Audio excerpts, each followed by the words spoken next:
ফেলে দেওয়া জিনিস দিয়ে যে এরকম একটা ইউনিক রেসিপি তৈরি হয়, আজকে রান্নাটা না করলে বুঝতেই পারতাম না। তো তরমুজ এনেছিলাম, তরমুজটা খেয়ে খোসাটা গাটা নিয়ে নিয়েছি, গায়ের সবুজ অংশটা ফেলে দিয়ে ভেতরটা এরম চৌকো চৌকো করে কেটে নিয়েছি। আলু কুচিয়ে নিয়েছি, টমেটো কুচিয়ে নিয়েছি। কড়া গরম হয়ে যেতে দিয়ে দিলাম সর্ষের তেল, সর্ষের তেলটাও গরম হয়ে যেতে ফোড়নে দিয়ে দিলাম জিরে, তেজপাতা, শুকনো লঙ্কা। এরপর কুচিয়ে রাখা আলুগুলো দিয়ে একটু ভেজে নিয়ে তার মধ্যে আমি দিয়ে দেব তরমুজের খোসাগুলো। এবারে এর মধ্যে পরিমাণ মতো নুন দেবো, দিয়ে এবারে একটু নাড়বো, তাতে ভেতরে যে তরমুজের গায়ের ভেতরে যে জল থাকে সেইগুলো বেরিয়ে তরমুজটা খোসাটা একটু নরম হয়ে যাবে।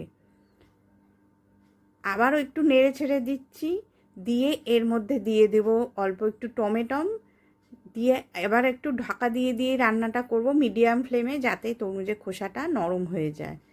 আর দিয়ে দিলাম পরিমাণ মতো লঙ্কা গুঁড়ো, হলুদ গুঁড়ো, জিরে গুঁড়ো, নুন সব দিয়ে একটু কাঁচা লঙ্কা বাটা দিয়ে একটু নাড়বো, একটু কষা কষা হবে। আর তারপরে দিয়ে দিলাম ভিজিয়ে রাখা কাঁচা ছোলা, তারপরে দিলাম তিল বাটা, সাদা তিল বেটে রেখেছিলাম। এই তিলটা দিলে খেতে খুব সুন্দর একটা স্বাদ আসে। আবারও ঢাকা দিয়ে দিয়ে করছি। তো তোমরা ফেলে না দিয়ে এইরকমভাবে একবার বানিয়ে খেয়ে দেখো, আর কমেন্টে জানাতে কিন্তু ভুলো না। এবারে দিয়ে দিলাম একটু তরমুজের জুস দিয়ে, আর একটু ঢাকা দিয়েই করব। তরমুজের জুসটা দিলে ওর একটা ফ্লেভার ভালো আসে। এবারে লাস্টে দিয়ে দিলাম ঘি, আর পরিমাণ মতন মিষ্টি অল্প একটু। তো রেসিপি আমাদের রেডি, গরম গরম, খুব কম খরচা এরম একটা ইউনিক রেসিপি।